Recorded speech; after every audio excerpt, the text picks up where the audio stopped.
Point de départ du printemps arabe, la ville de Sidi Bouzid. Le 17 décembre 2010, un jeune vendeur ambulant s'immole par le feu. Rapidement, la contestation d'un homme devient celle d'un peuple. La jeunesse défie le régime, elle veut de l'emploi et du changement. Sur place, les reporters de BFM TV constatent que la révolution tunisienne est en marche. Problème de sécurité, problème de ravitaillement, c'est sûr, depuis quelques jours, la vie quotidienne est plus compliquée. Mais peu importe, disent les Tunisiens, c'est le prix à payer pour en finir avec le système Ben Ali. 4 semaines plus tard, sous la pression de la rue, le président Ben Ali prend la fuite avec sa famille, direction l'Arabie Saoudite.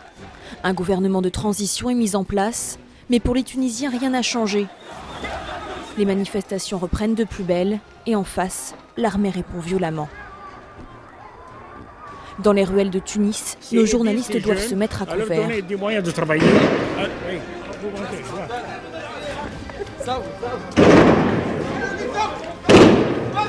Au total, plus de 300 Tunisiens ont été tués. Le 7 mars, un nouveau gouvernement met fin au régime Ben Ali. Entre-temps, c'est la jeunesse égyptienne qui se soulève à son tour. Fin janvier, le pays vit au rythme de la place Tahrir. Ici, en plein centre de la capitale, des milliers d'Égyptiens se rassemblent pour demander le départ du président.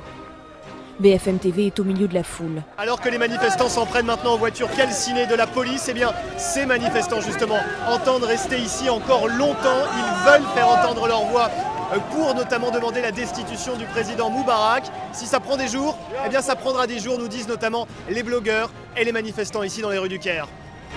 Une semaine plus tard, les manifestants occupent toujours la place. Et les affrontements avec la police sont de plus en plus violents.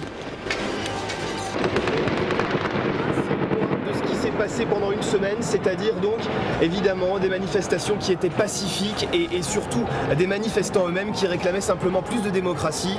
Aujourd'hui, évidemment, on est donc très loin de ce tempo. Le 11 février, le peuple obtient enfin gain de cause.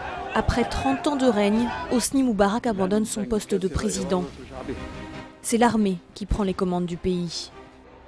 Comme une traînée de poudre, les révoltes s'étendent. Un troisième régime est renversé, la Libye. Et la contestation se propage. Algérie, Jordanie, Yémen, Bahreïn, Maroc. Partout le même malaise social et politique. La jeunesse désœuvrée cherche un avenir meilleur. Elle appelle à manifester sur les réseaux sociaux. Internet reste souvent le seul moyen de faire passer l'information. Dernier soulèvement en date, la Syrie. Pendant plusieurs mois, les seules images qui filtrent sont des vidéos amateurs postées sur le web. Selon l'ONU, la répression a déjà fait 5000 morts.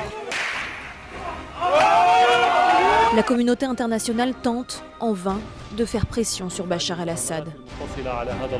En un an, le visage du monde arabe a complètement changé. La Tunisie et l'Égypte ont pu organiser leurs premières élections libres. Dans ces nouvelles démocraties, les islamistes sont arrivés en tête du scrutin. Ils devront désormais composer avec l'héritage révolutionnaire.